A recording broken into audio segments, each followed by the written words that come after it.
Dieu Tout-Puissant, sois élevé ce matin, sois exalté, magnifié, et que toute la gloire revienne à toi seul, parce que nul n'est comparable à toi, nul ne peut se mesurer à toi. Toi, tu es le Dieu souverain, tu es le Dieu d'autorité et de puissance. Ce que tu décides, tu l'accomplis dans les cieux et sur la terre. Toi seul, tu es digne d'être adoré. C'est pour cela que ce matin, nous chantons Alléluia à ton Saint-Nom et te célébrons. Reçois la gloire et la louange pour tes bienfaits dans nos vies. Merci Seigneur, de ce que durant toute une semaine, ta présence ne nous a pas fait défaut. Mais partout où nous avons été, Seigneur, ta puissante main nous a soutenus pour nous arracher des pièces de l'ennemi et nous délivrer de cette plan maléfique. Seigneur, ce matin, il t'a plu de nous rassembler afin que nous t'adorions et que, Seigneur Dieu, nous recevions de toi la nourriture pour notre âme, parce que tu as dit, désirez comme des enfants nouveau-nés, le lait spirituel et pur. Dieu Tout-Puissant, nous sommes là ce matin assoiffés de ce lait spirituel et pur, qui est ta parole, car ce n'est pas la parole que nous croissons, ce n'est pas la parole que nous marchons avec toi, ce n'est pas la parole que nous te sommes agréables. Envoie cette parole ce matin, façonner nos vies, transformer nos vies et nous rendre agréables à toi au nom de Jésus-Christ. Nous ne voulons pas écouter la voix d'un homme, mais nous voulons entendre le Saint-Esprit administrer cette précieuse nourriture à nos âmes ce matin, afin de leur communiquer la vie éternelle. Tu es béni parce que j'ai l'assurance que tu es contre, que tu agis déjà. Que la gloire et la gloire se soient rendues à toi. C'est au nom puissant de Jésus de Nazareth que nous avons prié. Amen. Veuillez vous asseoir et que Dieu vous bénisse. Je souhaite à tous et à chacun une cordiale bienvenue dans la présence du Seigneur.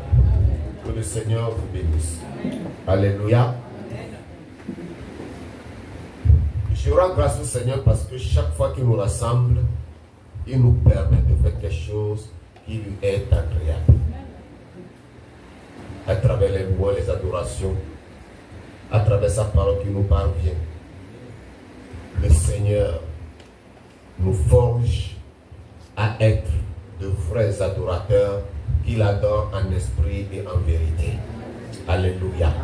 Car ce sont là les adorateurs que le Père désire. Et j'ai l'assurance que ça nous permettra d'être ces réels adorateurs au nom de Jésus-Christ. Ce matin, par sa grâce, il nous donne un message qui a pour thème « Prends courage, il t'appelle ». Prends courage, il t'appelle. Alléluia. Amen. Prends courage, il t'appelle. Ouvrons nos Bibles dans Marc chapitre 10. Je lis du verset 46 au verset 53. Prends courage, il t'appelle. Ils arrivèrent à Jéricho. Et lorsque Jésus en sortit avec ses disciples, quelqu'un n'a pas suivi le passage donné, Marc chapitre 10, du verset 46 au verset 53. Marc chapitre 10, verset 46 à 53. Le thème c'est « Prends courage, il t'appelle ».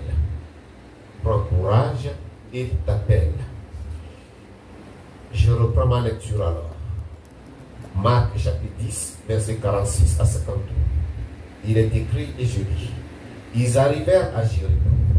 Et lorsque Jésus en sortit avec ses disciples et une assez grande foule, le fils de Timée, Bartimée, mendiant aveugle, était assis au bord du chemin. Il entendit que c'était Jésus de Nazareth et il se mit à crier, « Fils de David, Jésus, aie pitié de moi. » Plusieurs le reprenaient pour le faire taire, mais il criait beaucoup plus fort, « Fils de David, aie pitié de moi. » Jésus s'arrêta et dit, « Appelez-le. » Ils appelaient l'aveugle en lui disant, « Prends courage, lève-toi, il t'appelle. » L'aveugle jeta son manteau et se levant d'un bond, vint vers Jésus. Jésus prenant la parole lui dit, « Que veux-tu que je te fasse? » Rabboni, lui répondit l'aveugle, « que je recouvre la vue. Et Jésus lui dit, va, ta foi t'a sauvé. Aussitôt, il recouvra la vue et suivit Jésus dans le chemin. Amen. Amen. Le texte d'où est tiré le thème que nous considérons ce matin est un texte que plusieurs auraient déjà lu à maintes reprises. Ou du moins, ils connaissent l'histoire de cet aveugle nommé Bartimée qui a été guéri en un seul jour. Alors, Jésus sortait de Jéricho et il y avait un cortège qui l'accompagnait. Dans ce cortège, il y avait ses disciples et d'autres personnes. On a dit, une assez grande foule qui le suivit. Bartimée ne faisait pas partie de ce cortège. Bartimée n'est pas de la foule. Bartimée, lui, il était assis au bord de la route. Il faisait quoi? Il mendiait. Parce que c'était un aveugle. Et donc les parents allaient le déposer au bord de la route à cet endroit chaque matin afin qu'il puisse mendier pour survivre. Parce qu'il a atteint un certain âge, il est censé travailler, mais à cause de son infirmité, il ne pouvait exercer aucune activité, alors il était réduit à la mendicité. Alléluia. Il était condamné à mendier. Et c'est ce qu'il faisait, et c'est de cela qu'il vivait. Et il a entendu que Jésus passait. Il reconnut par là que, eh bien, c'était le Messie qui allait passer devant lui. Que devait-il faire? Il devait alors sauter sur l'occasion afin de demander son salut et sa délivrance, parce qu'il savait que le salut et la délivrance venaient du Mashiach, de Jésus-Christ, le Messie seul. Alléluia. C'est pour cela que, malgré des gens qui le retenaient, d'autres qui lui fermaient même la bouche avec leurs mains, ne crie pas, il criait plus fort, fils de David, aie pitié de moi. Alléluia. Alléluia. Si tu connais là où se trouve ton salut, tout ce que tu dois faire pour l'acquérir, tu le fais. Amen. Bartimée savait d'où lui viendrait son salut. C'est pour cela qu'il a crié fort. Le psalmiste a dit, je lève les yeux vers les montagnes, d'où me viendra le salut. Alléluia. Alléluia. Le salut me vient de l'Éternel, qui a créé le ciel et la terre. Alléluia. Et il savait qu'en se tournant vers les montagnes, le sauveur, le secours, l'aide lui vient de cette montagne. C'est pourquoi il s'est tourné résolument vers cette montagne pour crier à l'Éternel afin que l'Éternel lui vienne en aide. Et il a été secouru. Alléluia. Bien, lorsque nous considérons ce texte, nous allons voir que c'est un texte très riche dont nous pouvons tirer beaucoup d'enseignements ce matin. Le premier enseignement que nous tirons de ce texte, c'est que Jésus sortait de Jéricho, il était suivi de ses disciples et d'une assez grande foule. Donc nous voyons là deux catégories de personnes qui suivaient Jésus. Alléluia. Deux catégories de personnes. La première catégorie, c'était ses disciples. Qu'est-ce qu'un disciple? Un disciple, c'est un apprenti, un élève. Quelqu'un qui s'assoit au pied d'un maître, qui apprend de ce maître et qui cherche à devenir comme son maître. Donc c'était ceux-là qui avaient cru en Jésus et qui avaient accepté sa doctrine et qui étaient prêts à aller avec lui partout où il allait. Ils recevaient son enseignement pour le développement spirituel, pour leur édification, pour cultiver leur foi, pour approfondir leur relation avec Dieu. C'était là ces disciples qui étaient avec lui. Ensuite, il y avait une assez grande foule. Donc, vous comprenez que dans cette foule, il y avait des admirateurs, des gens qui admiraient Jésus. il y avait ce qu'on appelle des badauds, c'est-à-dire que des curieux observateurs qui étaient prêts à regarder tous les spectacles qui se produisent dans la rue. Tous ceux-là suivaient Jésus parce qu'ils ont entendu parler de Jésus, que Jésus a guéri un malade quelque part, Jésus a changé l'eau en vin, Jésus a fait marcher les paralytiques, Jésus a multiplié le pain. Alors ils étaient là aussi, suivant Jésus pour voir quel miracle Jésus ferait. Alléluia. Alléluia. Je ne sais pas si tu fais partie des disciples ou de la si grande foules. Je ne sais pas si tu es un admirateur de Jésus, si tu es un disciple de Jésus.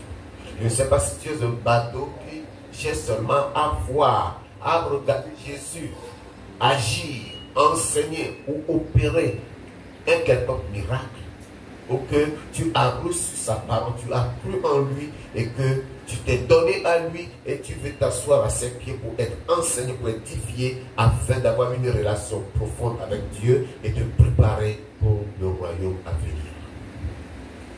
Toi-même, tu dois savoir dans quelle catégorie tu te trouves. Parce que l'église, la porte de l'église est largement ouverte et tout le monde rentre. Il n'y a pas d'interdiction à quelqu'un. Alléluia. C'est pourquoi dans l'église, il y a des choses qui se passent et vous vous étonnez. Parce qu'il y en a qui viennent en tant qu'observateurs, en tant qu'admirateurs, et leur vie n'a pas reçu de changement. Il n'y a pas la touche qui apporte la transformation à la vie. Ils sont là avec leurs péchés. Ils ne sont pas convertis, ils n'ont pas abandonné la sainte vie. Ils ne sont pas parvenus à définir la frontière ou la ligne de séparation, de démarcation entre leur vie ancienne et leur vie présente lorsqu'ils sont dans l'église. C'est pour cela qu'il y a des scandales dans l'église. Mais ma prière ce matin est qu'il n'y ait pas d'admirateurs, ni de spectateurs, ni de bateaux parmi nous, mais que nous soyons des disciples de Jésus-Christ. Amen. Alléluia. Amen. Alléluia. Amen. Voilà ce que nous tirons de cette de ce premier point, c'est-à-dire d'enseignement. J'ai dit qu'il y a beaucoup d'enseignements à tirer, de riches enseignements. Là, c'est le premier point. Jésus était suivi de deux catégories de personnes. Il n'a rien fait envers cette personne.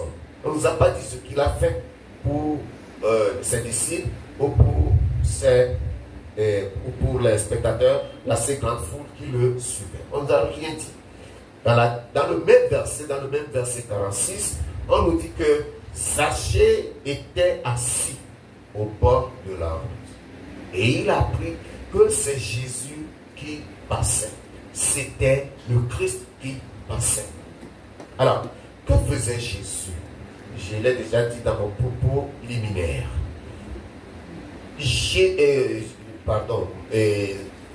Bartimée. Que faisait Bartimée? Il était assis au bord de la route. Bartimée était un infirme parce qu'il n'avait pas Dieu, il ne voyait pas, il était aveugle. Donc, chaque matin, un parent, un enfant de la famille le tenait pour la main pour aller le déposer à cet endroit au bord de la route pour qu'il mendie. Parce que les gens passent souvent par là et des gens ont pitié de lui pour lui donner quelque chose afin qu'il puisse survivre. Donc lui, il était encore à son poste de mendiant. C'était là sa profession. Et c'est pas là, c'est pas cela qu'il était reconnu. Et si les gens veulent parler, il peut dire, quand tu prends la route là, tu vois là où s'assoit le mendiant aveugle là. C'est comme ça qu'on identifiait Bartimée. Il était reconnu. Donc il était encore assis là, en train de vaquer à son gagne-pain. Son gagne-pain, c'est de demander. Alléluia. Même si c'était difficile et compliqué, c'est-à-dire cela lui donnait la honte, il était obligé de le faire et il le faisait. Troisième élément. Ce Bartimée qui était assis au bord de la route et qui a entendu parler de Jésus-Christ n'était pas resté indifférent. Il n'a pas dit, oh Jésus, je suis là, moi j'ai besoin de la nourriture, donne-moi. Tu n'as pas quelques morceaux de pain là-bas, donne-moi du pain. Ou bien il était tourné vers la foule. Oh, vous tous qui passez là, si vraiment chacun de vous peut me trouver quelque chose, vraiment je serai heureux aujourd'hui. Il n'a pas fait cela. Au contraire, lisons verset 47 et verset 48. Verset 47 et verset 48 de Marc chapitre 10. Il entendit que c'était Jésus de Nazareth et il se mit à crier. Il criait quoi? Qu'est-ce qu'il disait? Il ne disait pas, oh, donnez-moi de l'argent, donnez-moi de la nourriture, donnez-moi de l'eau, donnez-moi des vêtements. Ce n'est pas ce qu'il disait. Mais qu'est-ce qu'il a dit? Fils de David, Jésus, aie pitié de moi. Où est-ce que Bartimée a appris tout ça? Où est-ce qu'il a appris que Jésus était fils de David? Je ne sais pas. Je pourrais dire que lorsqu'il s'asseyait à la route, il entendait des gens, les passants, converser, parler entre eux, et peut-être qu'ils ont déjà parlé de Jésus. Il a entendu que Jésus était fils de David. Donc il avait toute l'identité de Jésus-Christ. Il aurait aussi appris les miracles que Jésus a opérés, des malades qu'il a guéris, des aveux qu'il a déjà guéris, des procédés qu'il avait déjà délivrés, le pain qu'il a multiplié. Il avait déjà entendu ces histoires. Et sachez ce que je dis, sachez, Bartimée se disait en lui, oh, si ce Jésus pourrait venir vers moi, le jour je le verrai, moi aussi je serai délivré. Alléluia. C'est pour cela que lorsqu'il a entendu que c'était Jésus qui passait, il s'était mis à crier, fils de David, Jésus, aie pitié de moi. Verset 48, plusieurs le reprenaient pour le faire taire, mais il criait beaucoup plus fort, fils de David, aie pitié de moi. Alléluia. Alléluia. Vous voyez que il avait un objectif, il avait un but. Lui, il voudrait la pitié de Jésus. Il sollicitait la compassion, la miséricorde de Jésus. Mais les gens le retenaient pour l'empêcher d'exprimer son désir. Bien-aimé, le chemin de la foi, le chemin de Jésus, c'est un chemin parsemé d'obstacles. Voyez quelqu'un qui demandait seulement que Jésus ait pitié de lui, mais on l'empêchait. Qui était cela qui l'empêchait? Je ne sais pas. Peut-être le parent même qui l'a accompagné était encore avec lui. On toi aussi avec vous, regarde comment tu es ça, tu cries Jésus, tu cries Jésus. Tais-toi. Et il lui met la main sur la bouche. Tais-toi. Ou peut-être ce sont des gens de la foi. Oh, toi aussi, on quitte là. Sale aveugle avec un sale manteau comme ça là. Il y a combien de jours même que tu t'es lavé? Tais-toi. On lui met la main sur la bouche pour l'empêcher de crier. Mais plus on l'empêchait, il criait. C'est pour te dire que pour suivre Jésus là, si tu n'es pas fort, si tu n'es pas violent, tu ne le pourras pas. Jésus ne m'a dit depuis Jean-Baptiste jusqu'à présent, le royaume des cieux est forcé. Et ce sont les violents qui s'en emparent. Matthieu chapitre 11, verset 12. Le royaume des cieux est forcé. Et ce sont les violents qui s'en emparent. Bien-aimé, peu importe le nombre d'années que tu as fait en Christ, peu importe le nombre d'années que tu as fait dans la foi, peu importe le nombre d'années que tu as fait dans l'église, si tu n'es pas violent, tu vas abandonner. Les gens vont t'obliger à abandonner. Ils viendront vers toi avec des idéologies, avec des philosophies, avec des pensées, avec des arguments, avec des histoires pour te dérouter, pour te détourner de la foi. Si tu n'as pas les pieds solides, tu vas glisser, tu vas les suivre. Le chemin du calvaire est un chemin semé d'embûches. Un chemin semé d'embûches. Il y a beaucoup d'obstacles, beaucoup de scandales. Tes parents peuvent devenir pour toi cet obstacle qui t'empêche de suivre Dieu. Ton ami le plus intime peut t'en empêcher. Alléluia. Ton mari peut être pour toi cet obstacle. Ta femme peut être pour toi cet obstacle pour suivre Jésus. Mais Bartimée, sachant ce qu'il cherchait, ne s'était pas laissé faire. Il a poursuivi. Fils de David, Jésus, aie pitié de moi. Mon frère, lorsque les tempêtes se soulèvent, tout s'agit autour de toi, c'est le moment où tu dois te tourner plus résolument vers le Seigneur. Pour lui crier, pour demander son secours. Dis Seigneur, tiens-moi, ne me lâche pas, ne m'abandonne pas, ne me laisse pas tomber. Je m'accroche à toi, Seigneur, tiens-moi afin que je te suive. Alléluia. Bien-aimé, le chemin de la foi n'est pas un chemin facile. Ce n'est pas un chemin facile. Lorsque tu veux avancer, c'est là que tu verras qu'il y a quelqu'un qui te tire vers l'arrière. Bartimée voulait changer de statut. Bartimée voulait changer de profession. Bartimée voulait changer d'adresse. Mais les gens étaient là pour l'en empêcher. Alléluia. Bartimée voudrait passer de mendiant à un travailleur véritable. Il voudrait passer d'un aveugle à un voyant. Mais les gens étaient là pour lui dire non. L'état dans lequel tu te trouves là est bon pour toi. Reste dans cette voie. Je ne sais pas si quelqu'un me comprend ce matin.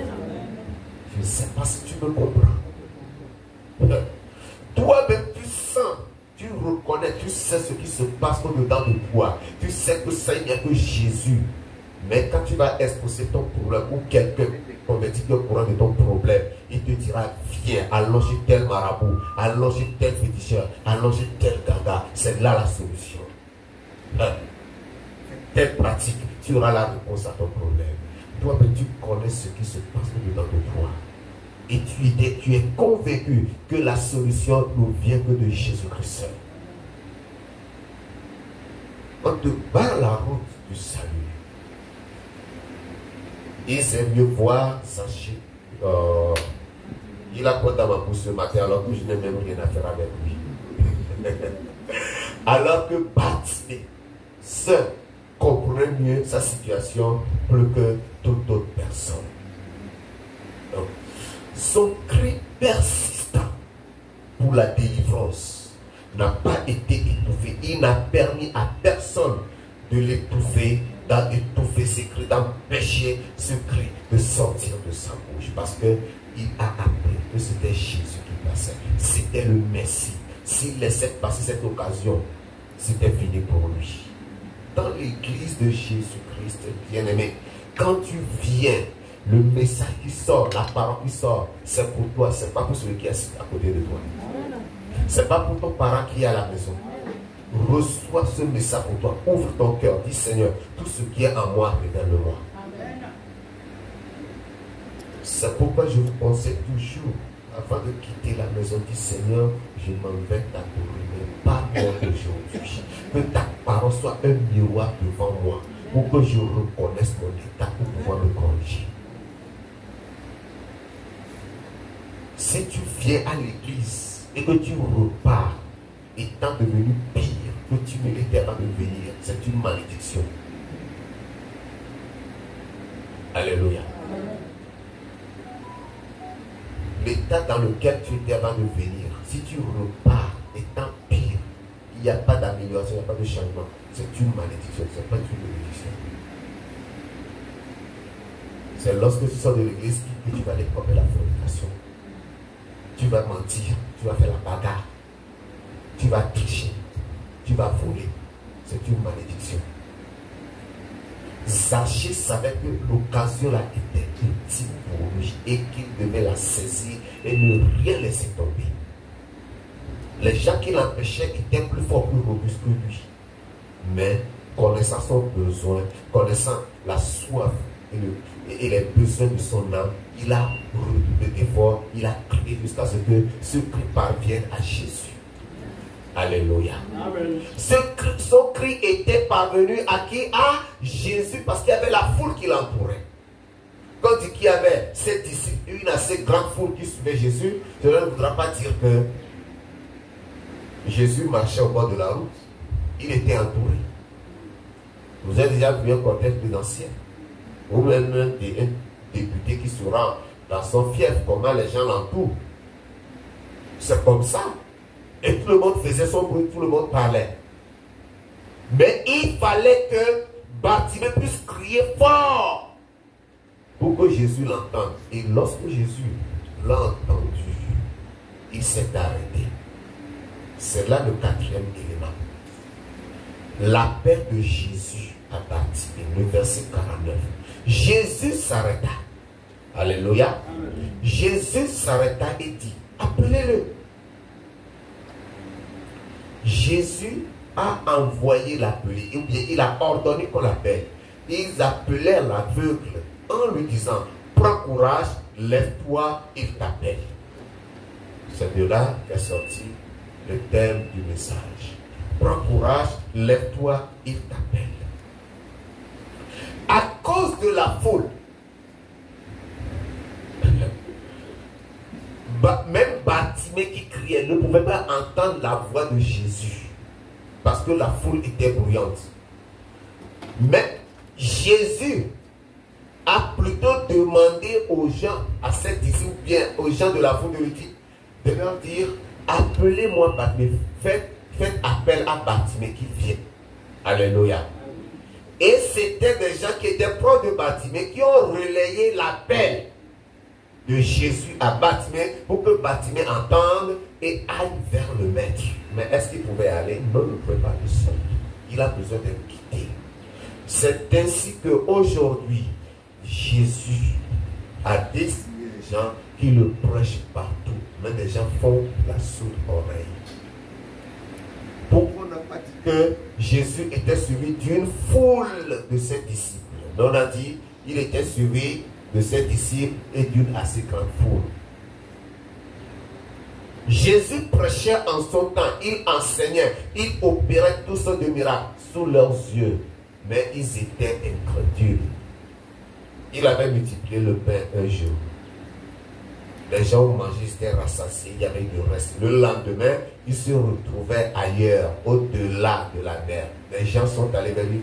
Qu'est-ce qu'il leur a dit? Vous êtes venus parce que vous avez mangé du pain. Et ils étaient venus manger encore. Là où il y a la nourriture là, les hommes aiment y aller. Pas d'invitation, nourriture là. Il y en a qui sont spécialistes. Ils passent même lorsqu'ils voient que c'est une fête là. Eux-mêmes s'invitent dedans. Et c'est eux qui mangent plus que les invités même. Donc, Jésus a des gens aujourd'hui qui continuent de lancer son appel. Parce que personne ne peut aller à Jésus s'il n'est appelé. Alléluia. Voyons quelque chose dans Romains. Romains chapitre 10. Romains chapitre 10. Je lis à partir du verset 10. Verset 10. Romains 10 à partir du verset 10. Il dit. Non, pardon. Plutôt verset 14 et 15. Voilà, verset 14 et 15. Et non 10. Il dit, comment donc invoqueront-ils celui en qui ils n'ont pas cru? Et comment croiront-ils à celui dont ils n'ont pas entendu parler? Et comment en entendront-ils parler s'il n'y a personne qui prêche? Et comment y aura-t-il des prédicateurs s'ils ne sont pas envoyés, selon qu'il est écrit qu'ils sont pour les pieds de ceux qui annoncent la paix, de ceux qui annoncent de bonnes nouvelles? Alléluia. Alléluia. Comment est-ce que des gens pourront invoquer un Dieu auquel ils n'ont pas cru? Et comment croiront-ils s'ils n'ont pas entendu parler de lui? Et comment entendront-ils parler de lui si personne n'a été envoyé pour prêcher, s'il n'y a pas de prédicateur? C'est pourquoi Jésus a des prédicateurs aujourd'hui, dans les coins de rue, partout, dans les marchés. Des gens qui parlent. Il y a des brochures qui parlent. Tu sais, tu reçois la brochure. C'est Jésus qui te parle. C'est Jésus qui t'appelle. Comme il a appelé Bartimée en ce jour, il continue d'appeler aujourd'hui. Bien aimé, le tout n'est pas de dire comment je suis déjà chrétien. Alors quand tu pars, tu entends quelqu'un prêcher, tu ne prêtes même pas attention, tu le dépasses. Ou tu te montres bien lorsque la personne t'accorde, mon frère, j'ai un message. Alors c'est tu dis, oh non, moi je suis déjà chrétien, moi un grand pasteur, tu veux me prêcher. Hein? On t'a dit ça plusieurs fois, non? Alléluia. Tu sais que tu t'adresses. Moi je suis pasteur. Moi je suis évangéliste. Moi je suis prophète. Et mon frère, peut-être que tu es en train de mourir. tu es en train de mourir. Une seule parole de la bouche de cette personne va te communiquer la vie. Dieu fait des choses à merveille. Tu es sur le point de lâcher. Quand je parle de mourir là, ce n'est pas la mort physique. Spirituellement, quelque chose est en train de rentrer en toi. Mais une seule parole sortant de la bouche de cette personne, frappant tes oreilles, pourra te sauver, pourra te détourner de bien de danger, de bien de malheur. Mais tu tombes le temps, tu dis non, moi je suis déjà chrétien. Tu ne me connais pas, je suis chrétien. J'étais même à l'église hier. N'ayez pas cette attitude. N'ayez pas cette attitude. Alléluia. Tu passes quelque part, on distribue des brochures, arrête-toi, prends la brochure, va lire. Même si ça parle de salut, tu as besoin de visiter le calvaire. Je le fais. À un moment donné, quand tu veux prier, mets-toi à genoux, sauve ta vie. Retourne là. Retourne là. Revois ta vie spirituelle, revois ton salut. Est-ce que mon salut est en place? Ce n'est pas l'appartenance à une église qui te sauve. Jésus n'a pas dit que si tu pries à l'église affranchie, tu iras au ciel. Jésus n'a pas dit que si tu es protestant, tu iras au ciel. Jésus n'a pas dit que si tu es ceci, tu iras au ciel. Mais il dit que si tu es né de nouveau, si tu es sauvé. Amen. Alléluia. Amen. Il faut s'assurer que ta nouvelle naissance est en place. Il y en a qui l'ont perdu depuis longtemps. Mais ils sont en train de faire leur sauce avec de vieilles têtes de gibier. Vous comprenez ça? Hein? Ils étaient à la chasse une fois, ils ont tué le gibier. Ils ont fait la sauce, la tête l'a accrochée. Et toujours, ils parlent au nom de cette vieille tête-là. Moi, je suis un ami chasseur de roi. J'ai utilisé le gibier. Voilà la tête. Tu ne peux pas faire la sauce avec ça. Alléluia. Il faut retourner à la chasse. Chercher de nouveaux gibiers. C'est-à-dire que tu dois revisiter le calvaire quotidiennement, fréquemment, régulièrement pour maintenir ton salut. Amen. Que tu sois pasteur, prophète, apôtre, bishop, qui que ce soit que tu es. C'est très important. Les gens ignorent ça, c'est pourquoi il y a beaucoup plus de morts spirituels dans les églises de Jésus. Même assis sur l'autel, prêchant la parole de Dieu, ils n'ont pas la vie. Parce qu'il manque cette visitation. Faisons très attention. Jésus a des gens qui le prêchent, qui l'annoncent encore aujourd'hui. Et il dit, venez à moi, vous tous qui êtes chargés, fatigués, et je vous donnerai du repos. Bartimée savait qu'il ne pouvait trouver du repos qu'en Jésus seul. C'est pourquoi l'appel lui étant parvenu, il a réagi positivement. C'est le cinquième élément. La réponse de Bartimée à l'appel du maître. La réponse de Bartimée à l'appel du maître. Nous voyons cela dans le verset 50.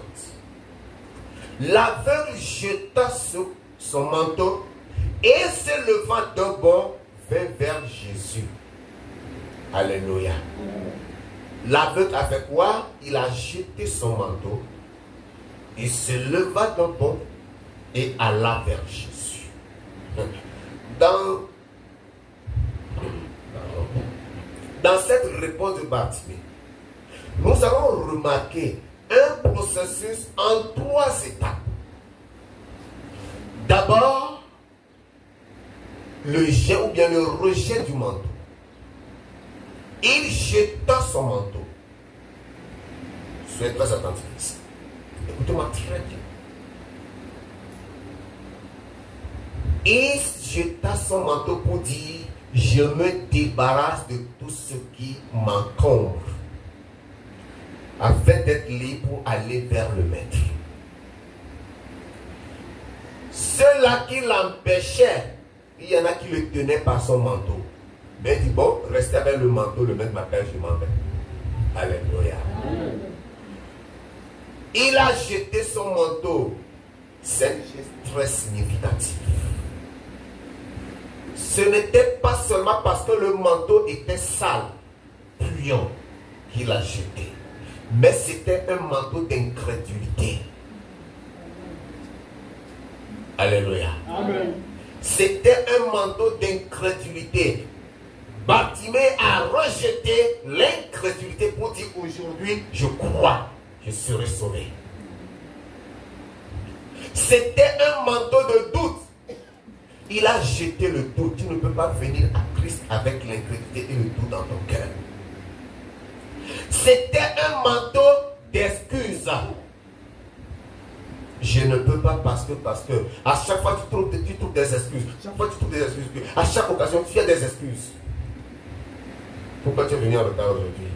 Parce que hier là, j'ai beaucoup travaillé, j'étais fatigué, j'ai dormi, je ne me suis pas réveillé tôt. Le lendemain, tu viens pas en retard, les mêmes excuses.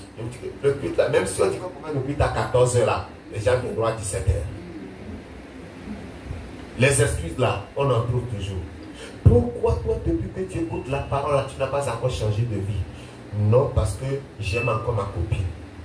Je ne peux pas l'abandonner parce que non, faire avec moi, et je ne l'ai pas encore posé. Je ne peux pas te condamner à l'église tous les jours. Ok, quand la mort te surprendra, il faut que ta copine t'amène au ciel.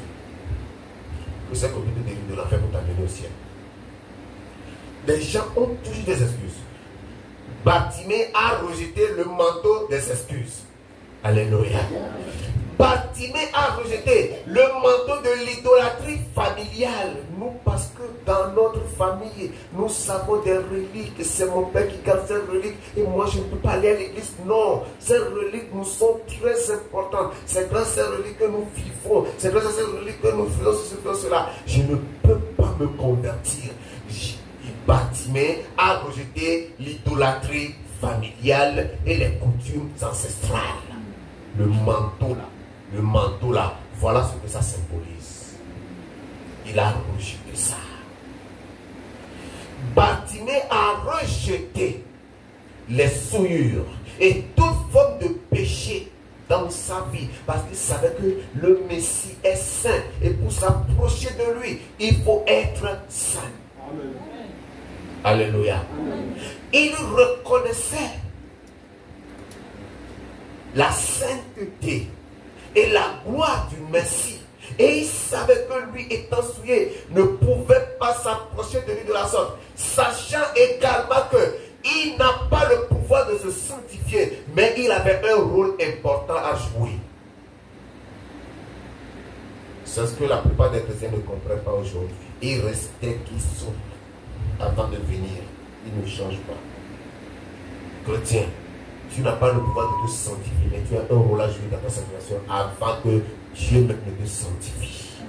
Si tu n'as pas le désir, si tu ne pries pas, si toi-même tu ne fais pas certaines violences, si toi-même tu ne rejettes pas certaines choses, tu ne seras jamais sanctifié, tu ne seras jamais délivré du péché.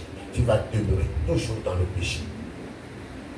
Et tu vas dire, ah, j'ai prié beaucoup de fois, j'ai même jeûné pour que Dieu me délivre, mais je ne suis jamais délivré. Ma vie est encore comme ça. Ah, tu as prié pour être délivré de l'impudicité, mais tu es l'Android, tu vas sur les sites pornographiques, comment tu pourrais délivrer de l'impudicité? Comment tu pourrais délivrer? Tant que tu ne bloques pas ces sites, tant que tu vas à cause de ça, je ne vais plus utiliser l'Android. Je préfère avoir petit allô pour le salut de mon âme. Tu vas rester là-bas. C'est un choix, c'est une décision. Bartimée avait compris. C'est pour cela qu'il a rejeté ce manteau. Il a rejeté le manteau des moqueries et des insultes. Les gens se moquaient de lui. Les gens l'insultaient. À cause de ce manteau. Oh, vous ne connaissez pas le mendiant là, qui portait le manteau là. Le manteau a même perdu sa couleur. Tout est devenu noir sur eux. À peine on aperçoit la couleur originale. Lui, c'est lui, c'est lui, c'est lui. Il était identifié, reconnu par ce manteau. Toute sa personnalité était dépeinte par ce manteau. Tout son être dans ce manteau. Il a dit non, aujourd'hui, je change d'identité. Je change d'identité. Je jette ce manteau. Alléluia. Et je vais vers le maître. C'est ce qu'il a fait. Es-tu prêt à rejeter ton manteau? Le manteau d'orgueil, le manteau d'égoïsme, le manteau de mensonge, le manteau d'identité familiale, le manteau des coutumes, es-tu prêt à le rejeter? Il dit, il jeta son manteau, l'aveugle jeta son manteau, et se levant d'un bond, il s'est levé comme un homme. Il n'a plus demandé d'aide, il s'est levé. Ça, c'est la deuxième étape du processus de la paix, de la réponse de Bartimée à l'appel. Il se leva d'un bond. Cela nous montre qu'il avait la volonté et le désir de sortir de sa situation. Aussi longtemps que toi-même tu ne manifestes pas la volonté ou le désir de voir ta situation changer, tu vas y rester. Alléluia. Bartimée était conscient, mais il savait que personne dans la communauté n'était capable de l'en sortir. Mais lorsqu'il a entendu parler de Jésus, il était convaincu que seul Jésus pourrait le sortir de cette situation. Alors, qu'est-ce qu'il a fait? Il a manifesté sa volonté. Il s'est levé. Maître, me voici, je suis debout. Parce que depuis qu'il criait là, il était assis. Alléluia. Il était assis. Il était dans le noir. Où irait-il s'il se levait? Nulle part. Mais quand il a entendu, prends courage, le maître appelle. Alléluia. Amen. Il s'est levé d'un bond. Il a dit, bon, me voici, je suis debout maintenant. Il a manifesté ce désir intense de voir sa situation changer. C'est-à-dire, il veut se séparer d'avec le péché, il veut se séparer d'avec l'infirmité, il veut se séparer d'avec les souillures. L'infirmité de Zachée, c'était la cécité, il était aveugle. Mais toi, tu as une infirmité plus grave que celle de Bartimée. Je ne sais pas pourquoi l'homme là revient dans ma bouche comme ça. Peut-être pour savoir que je parle de lui, je vais parler de lui. Alléluia. Bartimée avait son infimité. C'était la cécité, il ne voyait pas dans le monde. Mais toi là, ta cécité dépasse la cécité de Bartimée. C'est-à-dire ton aveuglement spirituel là, c'est grave. Et tu ne veux pas t'en sortir. Il y en a qui viennent s'asseoir. Ce n'est même pas un problème de langue ou de langage. Mais leur cœur est tellement fermé qu'ils ne comprennent rien du message qui est prêché. Et ils sont comme le canard au dos duquel on verse de l'eau. L'eau coule.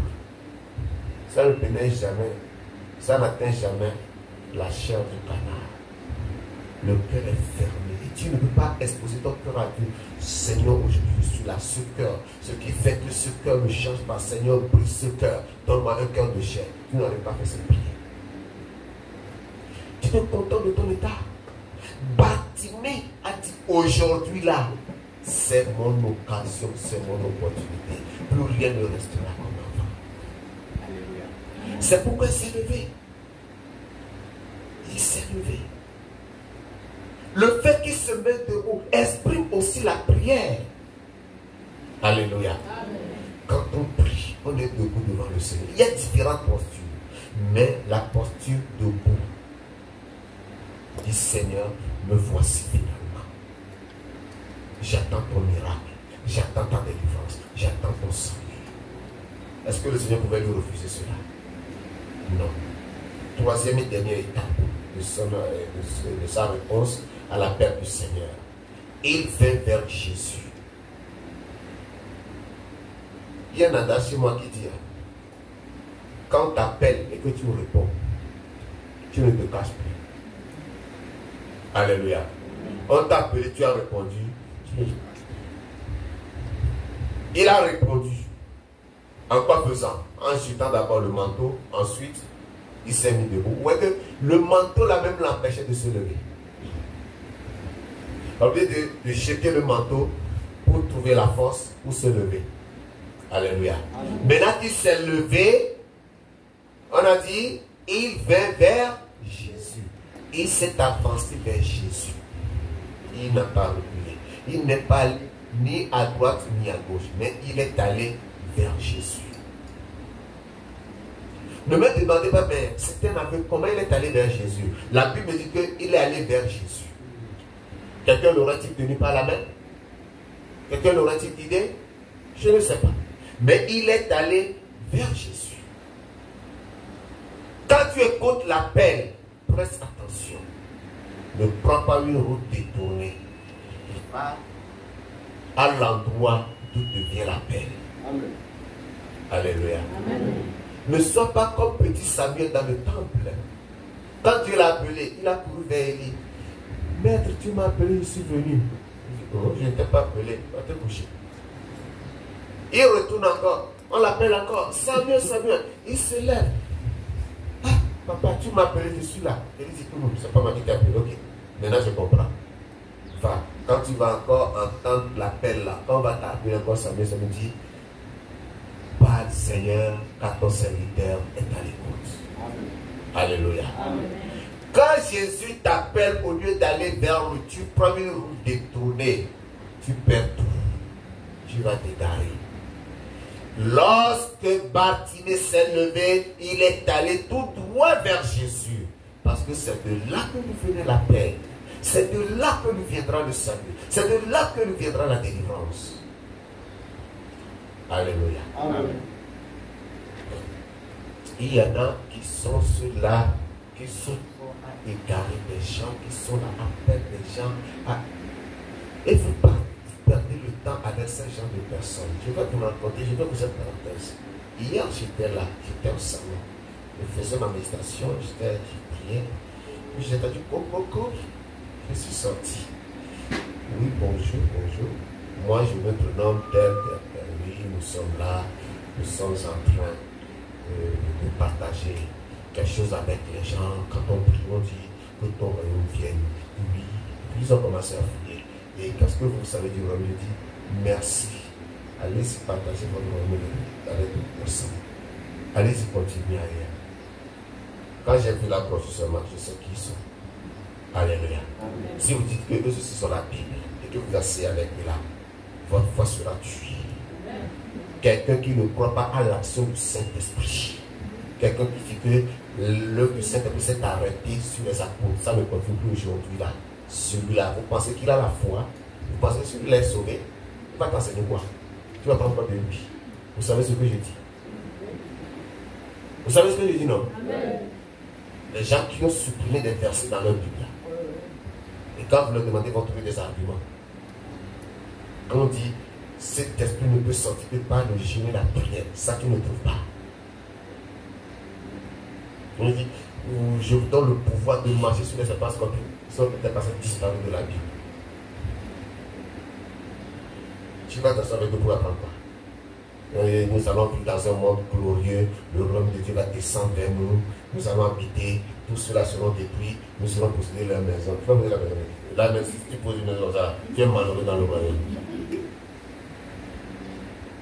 Ce royaume que nous attendons, si c'est ça que tu viendras posséder pour habiter là, tu es malheureux. On parle de gloire. On dit que même les roues sont pavées d'or. Alléluia. Quand tu vas habiter une maison comme ça dans le royaume, tu es malheureux. Alléluia. Bien, je continue. Jésus dit, venez à moi. Zappé. Alléluia. Bartimée avait compris cela, qu'il devait aller à Jésus parce qu'il était fatigué et chargé afin d'être déchargé. Il a besoin de ce repos, il a besoin de cette paix. C'est pour cela que lorsqu'il s'est levé, il s'est dirigé vers lui. Pour Actes des Apôtres au chapitre 2. Actes des Apôtres, chapitre 2. Du verset 37 au verset 41. Actes des Apôtres, chapitre 2, verset 37 au verset 41. Il dit, après avoir entendu ce discours, ils eurent le cœur vivement touché. Et ils dirent à Pierre et aux autres apôtres, hommes frères, que ferons-nous? Pierre leur répondit, répandez-vous, et que chacun de vous soit baptisé au nom de Jésus-Christ pour le pardon de vos péchés, et vous recevrez le don du Saint-Esprit. Car la promesse est pour vous, pour vos enfants, et pour tous ceux qui sont au loin, en aussi grand nombre que le Seigneur notre Dieu les appellera. Et par plusieurs autres paroles, il les conjurait et les exhortait, disant, sauvez-vous de cette génération perverse. Ceux qui acceptèrent sa parole furent baptisés, et en ce jour-là, le nombre des disciples s'augmenta d'environ 3000 âmes.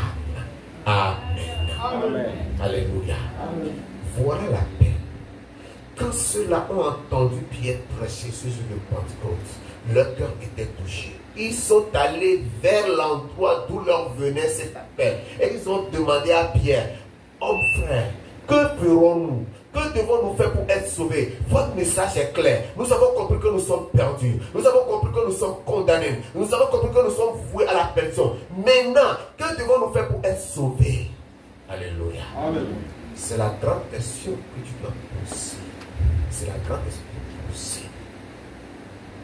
Et c'était la question que Bartimée avait posée. Son geste en allant vers le Seigneur exprime cette question. Seigneur, que dois-je faire pour être sauvé? Alléluia. Et la voie lui a été montrée, ce qu'il devait faire. Comme Pierre aussi l'a montré. Et il y avait beaucoup de convertis. Près de 3000 convertis.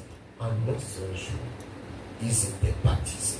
Et le nombre des disciples s'était augmenté le jour-là. Maintenant, quand il est allé vers le Seigneur, il faut un temps d'entretien. Et ça, c'est le sixième élément, le sixième point. L'entretien de Jésus avec Bartimée. L'entretien de Jésus avec Bartimée. Retournons dans notre texte. Verset 51 et 50 jusqu'à la fin. Jusqu'à 53. Jésus prenant la parole lui dit, que veux-tu que je te fasse, Rabboni? Lui répondit l'aveugle, que je recouvre la vue. Et Jésus lui dit, va, ta foi t'a sauvé. Aussitôt il recouvra la vue et suit Jésus dans le chemin. Alléluia. Amen. Alléluia. Amen. Après s'être dépouillé de tous ces encombrements, après s'être débarrassé de tout ce qui le tenait éloigné de Dieu, Bartimée alla en présence du Seigneur pour trouver une solution définitive à sa situation. Ce n'est pas seulement pour la nécessité physique qu'il est allé vers le Seigneur. Il dit que je recouvre la vue. Il était conscient que même spirituellement, il était aveugle. Tout pécheur est un aveugle spirituel. Jésus lui a dit, va, ta foi t'a sauvé. J'enlève ta cécité spirituelle et je te donne la vue physique aussi. Amen. Et lorsqu'il est allé, alléluia, il a commencé à voir. Celui qui dit qu'il voit, c'est lui qui est aveugle. Et celui qui dit qu'il est aveugle, c'est lui qui voit. Qu'est-ce que Jésus a dit? Puisque tu dis, je suis riche, je me suis enrichi. Je te conseille de venir auprès de moi pour acheter du colis pour tes yeux afin que tu vois, et des vêtements pour couvrir ta nudité. C'est pas ce que Jésus a dit. Parce qu'il disait, je suis riche, je me suis enrichi, je n'ai besoin de rien. Je vois bien. Jésus lui dit, non, tu ne vois pas bien, tu es aveugle. Bien-aimé, tu peux venir à Jésus ce matin pour lui dire, Seigneur, je suis aveugle, jusqu'à présent je ne vois encore rien. Si tu n'es pas aveugle, pourquoi quand tu ouvres la Bible, tu ne comprends pas? Si tu n'es pas aveugle. Même quand tu écoutes des prédications, tu te poses des questions. Pourquoi ça? Pourquoi? Si tu n'es pas aveugle, pourquoi tu ne comprends pas? C'est parce que tu es aveugle. Spirituellement, tu es aveugle. Tu as besoin d'être délivré de cette cécité spirituelle. Amen. Alléluia. Amen. Si tu n'es pas aveugle, pourquoi tu restes au lit à dormir jusqu'à quand tu te lèves seulement, pop, directement à la douche, tu te laves, tu enfiles tes vêtements, tu es parti. Si tu n'es pas aveugle. C'est parce que tu es aveugle. Si tu avais les yeux que tu voyais, tu saurais que tu as besoin d'une communion avec le Seigneur avant de lancer ta journée. Alléluia. Amen. Celui qui dit qu'il voit, il ne voit pas. Mais celui qui ne voit pas, c'est celui-là qui voit. Alléluia. Amen. C'est des choses que nous ne pouvons pas comprendre. Et nous allons aussi voir que Bartimée a été précis dans sa réponse. Il n'a pas balbutié, il n'a pas fait des contours. Que je recouvre la vue, que je sois sauvé, que je sois délivré, que je sois libéré. À cette étape de la prière de Bartimée, Jésus ne pouvait pas lui refuser ce qu'il demandait. C'est pourquoi le Seigneur a dit, va, ta foi t'a sauvé. Il n'y a que ta foi. Le salut est disponible. Mais si toi-même tu ne fais pas le pas de foi, bien aimé, tu vas rester là dans tes péchés. Tu peux être régulier à l'église comme la bougie. Tu peux être là comme la grosse cierge qu'on allume devant l'autel. Tes péchés seront toujours avec toi. Tu as besoin d'avoir la foi. Nous sommes sauvés par la grâce au moyen de la foi. La grâce est là pour te sauver. Mais si tu n'as pas la foi, si tu ne crois pas en cette grâce, si tu ne crois pas aux œuvres de la grâce, si ton cœur n'a pas confiance que Jésus-Christ est venu mourir pour toi, qu'il a porté tes péchés, tu vas rester avec tes péchés. Plusieurs sont dans l'église aujourd'hui, ils sont malheureux. Est-ce que tu es sauvé? Ça là, je ne peux pas savoir, c'est après ma mort. En mort, quand tu mourras et que tu sauras que tu n'es pas sauvé, qu'est-ce que tu pourras faire pour être sauvé alors? Hein? Qu'est-ce que tu pourras faire? Lorsque l'homme riche criait là-bas, Père Abraham, envoie Lazare tremper le bout de son doigt dans de l'eau pour venir me rafraîchir la langue, car je suis cruellement dans cette flamme. Qu'est-ce que Abraham lui a dit? Il a dit que non, personne ne peut quitter d'ici pour aller chez vous, ni de chez vous pour venir ici. Je ne peux pas voir Lazare. Il était déjà victime des flammes de l'enfer. Il sentait cette sécheresse en lui. Il a besoin de quoi? Pas d'un verre, il n'a pas demandé un verre, il n'a pas demandé une tasse d'eau. Il a demandé quoi? Une goutte d'eau du bout du doigt sur la langue pour se rafraîchir. Impossible. Tu vas dire, ah, je ne sais pas si je suis sauvé, c'est après ma mort que je saurai. Quand tu seras déjà en enfer, tu sauras encore quoi? Tu pourras faire quoi pour sortir de là? Bien-aimé. Est-ce que vous savez que chaque jour qui passe nous rapporte plus de l'éternité et que nous devons nous préparer pour y entrer? Hein? Amen. J'étais avec un papa un jour, je lui ai dit, papa, j'ai un conseil à te donner. Vu votre âge, sachez que vous vous rapprochez plus de l'éternité. Vous êtes plus proche de l'éternité. Donc, votre lutte doit consister à tout faire pour rentrer dans le paradis. Amen. Alléluia. Amen. Il faut savoir parler aux gens. Ça dit que tu dois prendre conscience que tu es chrétien et ce sera terrible que tu te retrouves avec les païens des inconvertis en enfer. Une réalité est, et qui est triste, c'est que Dieu peut éviter le paradis.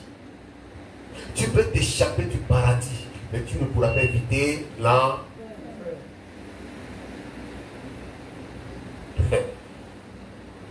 Il n'y a que les deux endroits les plus destinés. Le paradis, tu peux l'éviter, mais l'enfer, tu ne pourras pas l'éviter. Et c'est très facile d'éviter le paradis. Très facile. Un petit péché, l'enfer est là, la bouche ouverte comme ça, béante pour t'accueillir. Nous devons prendre conscience. Et non seulement cela, plus nous voyons les jours passer, plus nous voyons les prophéties s'accomplir pour nous annoncer que Jésus-Christ est déjà à la porte. Jésus-Christ est déjà à la porte. Si la trompette sonnait là où tu es présentement, quelle serait ta Ils sont par rapport au son de la trompette. L'attendras-tu? Est-ce que tu pourras l'entendre? Mon frère, déjà 8 heures, dès qu'il est 8 heures, aujourd'hui, il y a un peu de nuage qui couvre le soleil. Là. Déjà 8 heures, le soleil tape fort, tout le monde transpire. Il y en a qui prennent le parapluie, on cherche à s'abriter. Quand midi arrive, le soleil au zénith là c'est la fatale. Tu n'arrives pas à supporter. Je pense que c'est lorsque la trompette sera sonnée, les saints seront partis. La grâce sera côté de la terre. Et toi, tu pourras subir les souffrances pour sauver ton âme. Parce que à ce moment-là, ce ne serait plus la grâce. Ce sont tes efforts personnels qui vont te sauver. Tu pourras supporter ça. Toi qui n'arrives pas à jeûner de 6h à 18h, déjà à 10h, tu commences à faire ça. Ton visage devient bizarre. Et tu n'as pas de nourriture. Personne n'est prêt à te donner la nourriture. Tu pourras supporter l'affaire là. Pendant les 3 ans et demi, tu pourras supporter ça. Dis, je ne prends pas la marque, mais je vais survivre. Tu pourras supporter. Tu ne vas pas courir vite pour aller dire, hey, donnez-moi la marque là, je suis prêt maintenant. Comme les gens courent pendant le Covid pour se faire vacciner en désordre parce que je veux voyager. Je suis homme d'affaires, je ne peux pas laisser mes affaires s'écouler. J'ai entendu des hommes de Dieu encourager des gens pour aller se faire vacciner. Aujourd'hui, ces vaccins sont en train de faire des dégâts et les médecins consciemment refusent de faire le lien entre les cancers qui se déroulent auprès des adolescents avec ce vaccin-là. Il y a des choses qui se passent dans ces grands pays qui ont fait la propagande de vaccins, qui ont contré les gens à se faire vacciner. Les adolescents, ils souffrent de toute forme de cancer. On n'arrive pas à faire le lien entre ce vaccin et le mal dont ils souffrent.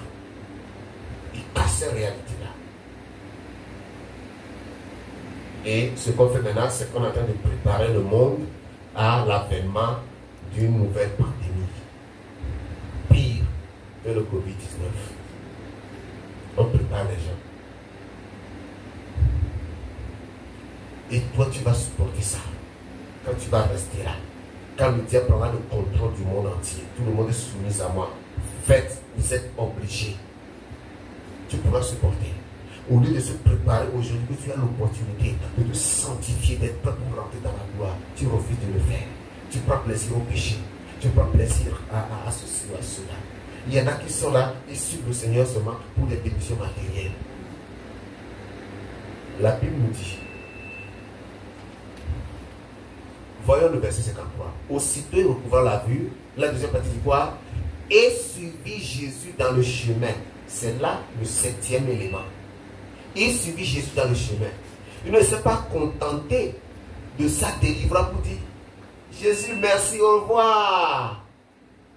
Il n'a pas dit ça. Il a suivi dans le chemin. C'est-à-dire qu'il s'est fait disciple de Christ. Il est resté accroché à lui sans jamais se séparer de lui. Alléluia. Amen. Si on devait compter les disciples de Christ, on devait aussi compter Bartimée. Il le suivit dans le chemin. Plusieurs sont passés ici. J'étais un problème après l'ascension. Paf! Les démons me poursuivent délivrant. Après, paf! Mais non, ce n'est pas mon problème. C'est la grâce que Dieu m'a donnée. C'est la grâce que Dieu a donnée à ceux qui font ce travail. Ils ne se soucient pas du salut de leur âme. C'est leur problème. Mais tout, il faut que tu prennes conscience. Il faut que tu saches que le salut de ton âme est plus précieux et plus cher que tout ce que tu pourras chercher à obtenir ici-bas. Amen. Alléluia. Amen. Tu es malade, prie pour moi. Tu es guéri. Dieu merci. Le nom de Jésus soit glorifié. Je suis possédé d'un démon me tourmente. Mes affaires ne marchent pas. Priez pour moi. On prie pour toi. Les affaires, tout va bien maintenant. Ok. Gloire à Dieu. Mais ce qui est au-delà de ça, c'est le salut de ton âme. Il faut que tu suives le Seigneur dans le chemin comme Bartimée l'a fait. Ne va pas rester chez toi. Ne va pas dire, hey, j'étais dans une église, vraiment, quand on a prié pour moi, non, c'était merveilleux. Ne dis pas j'étais. Ne va pas conjuguer le verbe là à un temps passé. Mais dis, je suis. Conjugue-le au présent. Amen. Alléluia. Amen. Conjugue-le au présent pour dire que tu es encore là. Alléluia. Amen. Mes bien-aimés, nous devons savoir que dans ce monde, chacun reçoit ce qu'il désire. Mais ce que je sais, c'est que Jésus-Christ, dans son enseignement, c'est que les gens viendront à lui pour beaucoup de choses. Et les gens ne seront pas en mesure de définir les priorités. Alléluia. Alors lui-même, dans son enseignement, a montré à l'homme ce qui est prioritaire qu'il doit désirer. Matthieu chapitre 6, le verset 33. Matthieu chapitre 6, le verset 33. Il dit, cherchez premièrement le royaume et la justice de Dieu, et toutes ces choses vous seront données par-dessus.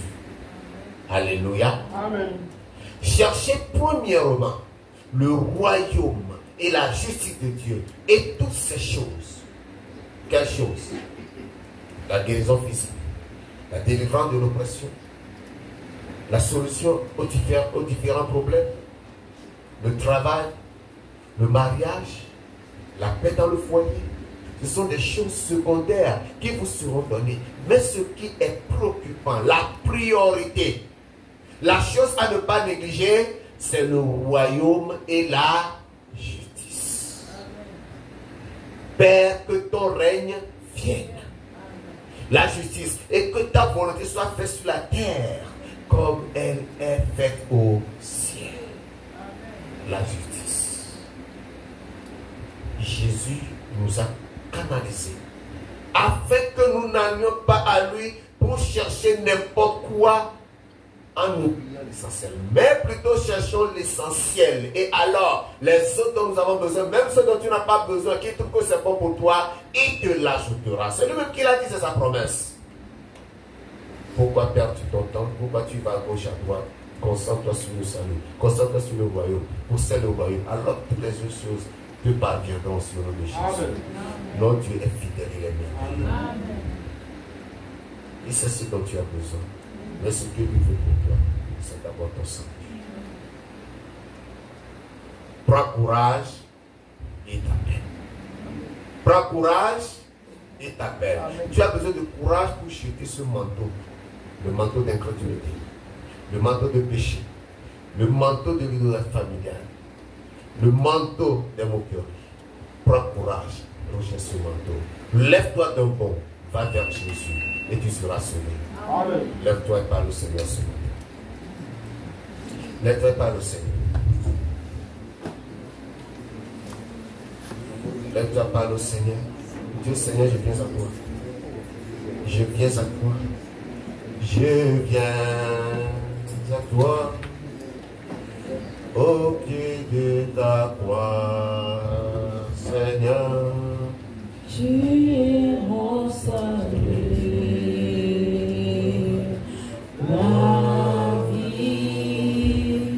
La vie éternelle, Seigneur Jésus, je viens. Oui, la vie éternelle, Seigneur Jésus, je viens. Jésus, Jésus, Jésus, je viens. Jésus,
matin pour le salut de ton âme. Tu as compris, tu as écouté le message, tu sais que tu as besoin de ce salut. Tu as besoin de te lever pour aller vers Jésus, pour le salut de ton âme, pour la délivrance de tes problèmes, de tes infirmités. Et tu es conscient que tu dois rechercher premièrement le royaume et la justice de Dieu avant d'obtenir les autres choses. Tu sais que sans cela, tu n'es pas un chrétien. Sans la rencontre personnelle avec Jésus, sans sa touche, sans cette repentance, sans cette conversion, tu es loin du Seigneur malgré tout ce que tu pourras posséder. Ou bien tu es en Christ, mais tu vois que ta vie chrétienne est en train de battre de l'aile. Les choses ne sont plus comme avant. Tu as besoin d'une restauration. Je t'invite ce matin à avancer. Sors de là où tu es, viens devant et je vais. Tu as besoin de rétablissement. Tu sais que tu es loin du Seigneur. Je viens au pied de la croix. Jésus, je viens, la vie éternelle, Seigneur Jésus, je viens. Oh Jésus, Jésus, oh Jésus, je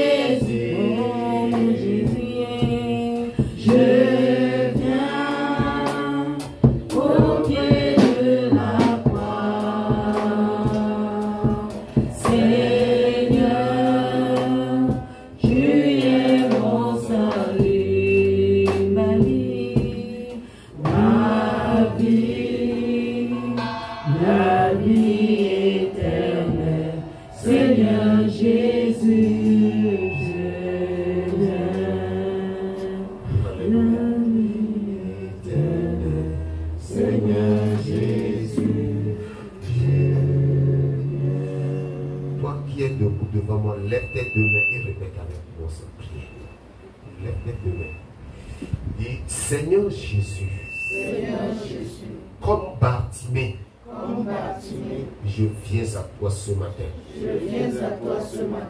Car ma cécité dépasse de loin celle de Bartimée.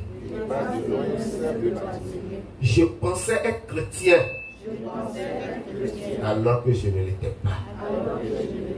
Mais ce matin, je viens à toi. J'humilie mon âme à tes pieds. Je te supplie, Seigneur. Pardonne-moi tous mes péchés. Délivre-moi de toute iniquité. Libère-moi de tout péché qui me sépare de toi. Par ton sang ce matin, lave-moi. Depuis le sommet de la tête jusqu'à la plante de mes pieds. Purifie-moi par ton sang. Fais de moi une nouvelle créature. Que mon esprit, mon âme et tout mon corps soient lavés ce matin. Et que je paraisse devant toi comme une nouvelle créature. Jésus-Christ, je t'invite maintenant. Viens dans mon cœur. Je t'accepte en tant que mon Seigneur et mon Sauveur personnel. Écris mon nom dans ton livre de vie et que je sois devant ta face tous les jours de ma vie. Seigneur, restaure ma vie qui a été engloutie dans la boue du péché. Redonne-moi la vie nouvelle en toi. Et remplis-moi la joie de ton salut. Donne-moi la joie de ton salut. Et que mon âme espère en toi. Seigneur, merci. Comme tu as dit à Bartimée, va. Ta foi t'a sauvé. Je m'en vais ce matin. Avec la conviction que ma foi m'a sauvé. Car pour moi, tu t'es livré au calvaire pour me sauver. Et je confesse que je suis sauvé. Je suis restauré. Je suis revenu à la maison du Père. Seigneur, merci. Reçois la gloire. Au nom de Jésus. Amen. Je vais prier pour vous. Père, dans le nom puissant de Jésus, je te bénis ce matin, je te magnifie pour tes enfants qui sont venus à toi, soit pour le salut, soit pour la restauration. Seigneur Dieu, selon qu'ils ont confessé de leur bouche, mon Dieu, mon rocher, qu'il leur soit fait selon leur foi ce matin au nom de Jésus. Amen. Que ceux qui ont besoin du salut, Père, soient réellement sauvés au nom de Jésus. Amen. Que leurs péchés soient ôtés d'eux et soient éloignés d'eux comme le ciel est éloigné de la terre. Amen. Seigneur Dieu, nous Père, sauve-les et délivre-les de tout péché au nom de Jésus. Ceux-là qui ont besoin de la restauration, Père de gloire, que ce qui les a fait tomber, Père de gloire, soit ôté de leur vie ce matin par ta main puissante. Afin que, mon Dieu, mon rocher, la paix et le repos qui cherchent en toi leur soient donnés au nom de Jésus-Christ. Ne rejette personne, mais réécris le nom de chacun dans le livre de vie. Et serre cela, Père, pour l'éternité au nom de Jésus-Christ. Comme tu as dit à Bartimée, va ta foi t'a sauvé, Seigneur Dieu. Je leur dis ce matin qu'ils s'en aillent, car leur foi les a sauvés au nom de Jésus-Christ. Allez, votre foi vous a sauvés au nom de Jésus. Allez et prospérez dans votre communion avec le Seigneur. Père, reçois la gloire parce que je crois que tu l'as accompli. Au nom de Jésus de Nazareth, nous avons prié. Amen. Amen. Retournez à vos places.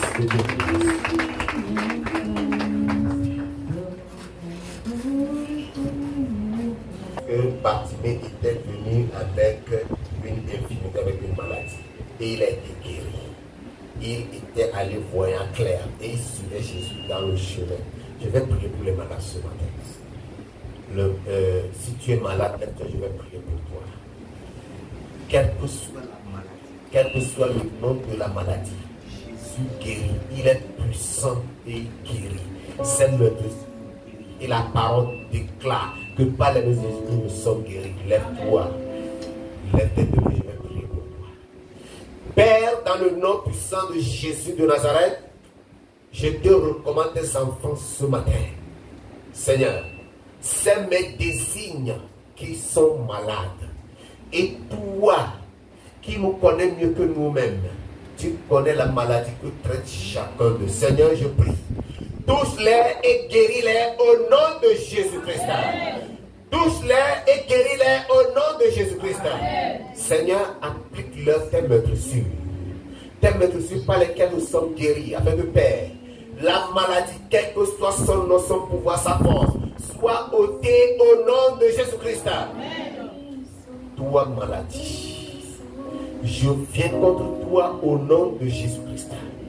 Je te commande ce matin. Disparaît au nom de Jésus-Christ. Maladie, disparaît au nom de Jésus. Maladie de la tête jusqu'aux pieds. Maladie dans la chair. Maladie dans les os, dans les articulations. Maladie dans les organes vitaux. Maladie dans le sang. Maladie dans les nerfs et dans les veines. Je vous commande ce matin. Sortez au nom de Jésus-Christ. Sortez au nom de Jésus. Vous savez des oreilles et vous m'entendez. Vous m'écoutez, vous toute maladie. Il est écrit qu'au nom de Jésus, tout genou doit fléchir. Vous êtes vécus ce matin par le sang de Jésus-Christ. Et je vous commande de fléchir vos genoux au nom de Jésus-Christ. Aucune maladie n'a de place. Seigneur, tu m'as dit que tu m'as donné le pouvoir de marcher sur les serpents, les scorpions et sur toute la puissance de l'ennemi, et rien ne pourra me nuire. Ce matin, je me tiens en cette autorité et je marche sur toute forme de maladie dans leur corps au nom de Jésus-Christ.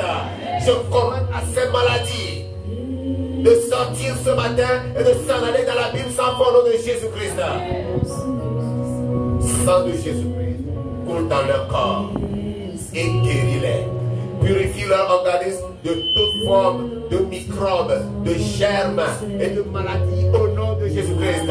Qu'ils deviennent saints de corps au nom de Jésus. Merci Père, j'ai la sourate que tu m'as exaucée. Que la gloire et la gloire soient rendues pour ta fidélité. Au nom de Jésus de Nazareth, nous avons prié. Amen. Asseyez-vous. Bartimée, jetant le manteau, a jeté l'idolâtrie familiale. Et Jésus l'a délivré de l'idolâtrie familiale. Toi dont la vie est tourmentée par les démons, ce matin, c'est ton heure de délivrance. Amen. Alléluia. Amen. Tu fais des cauchemars, tu es oppressé. Dans ton sommeil, tu vois des choses bizarres. Tu vois que ta vie n'a plus de sens. Tu sembles être arrêté dans ta vie. Le blocage est là, tu n'avances pas. Tu es là sur place. Lève-toi, je vais prier pour toi. C'est l'heure de la délivrance. Ces blocages seront ôtés. Père, dans le nom puissant de Jésus de Nazareth, ce matin, je te recommande tes enfants. Les voici debout devant toi, tourmentés par des esprits démoniaques, tourmentés par des esprits familiers, où les familles, les autels des familles partent contre eux, les autels de la sorcellerie les accusent et les maltraitent. Dieu Tout-Puissant, je prends autorité ce matin et j'ordonne à tous ces esprits qui tourmentent leur vie de prier bagage et de s'en aller dans la Bible sans fond au nom de Jésus-Christ de Nazareth. Esprit des eaux qui tourmentent la vie des enfants de Dieu, je viens contre vous ce matin et je vous commande de sortir au nom de Jésus-Christ. Esprit impur qui les tourmente, qui les oppresse, qui les bloque, esprit d'envie et de jalousie, qui bloque leur vie, qui bloque leur existence. Je viens contre vous ce matin au nom de Jésus. Je vous commande par la puissance de la résurrection de Jésus-Christ de plier vos bagages et de sortir de leur vie au nom de Jésus-Christ. Feu du Saint-Esprit, brûle contre eux, consume-les au nom de Jésus-Christ. Libère tes enfants, libère tes enfants, que tous les liens dans leur vie soient brisés ce matin au nom de Jésus-Christ. Et que tous ces autels qui les accusent et les tourmentent soient renversés ce matin au nom de Jésus.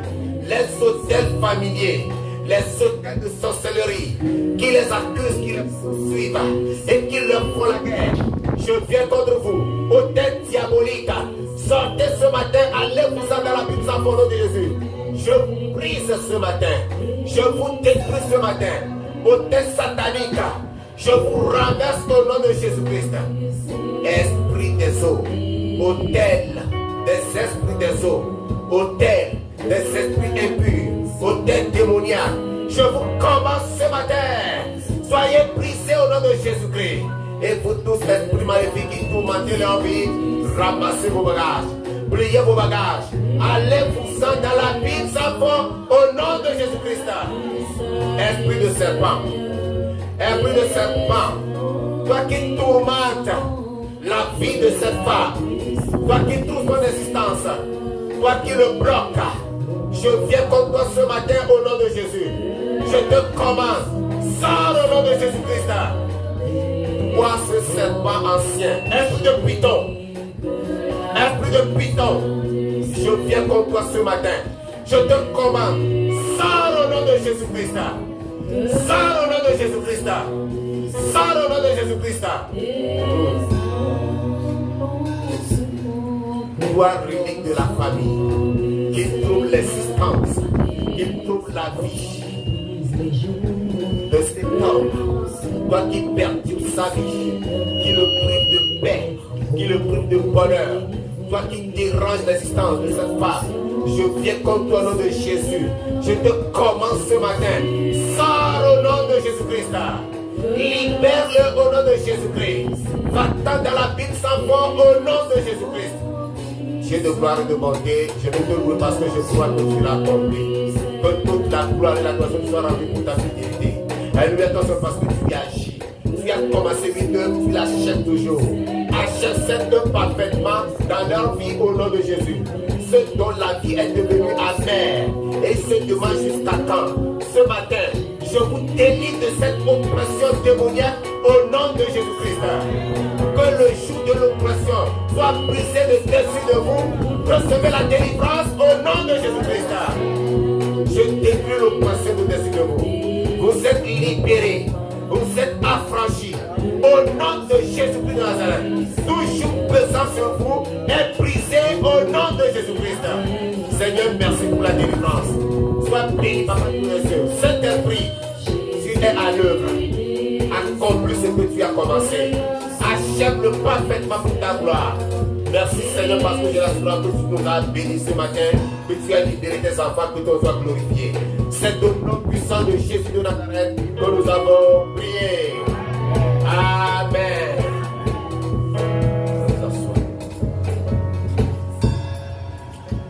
Nous sommes bénis au nom de Jésus-Christ. Alléluia.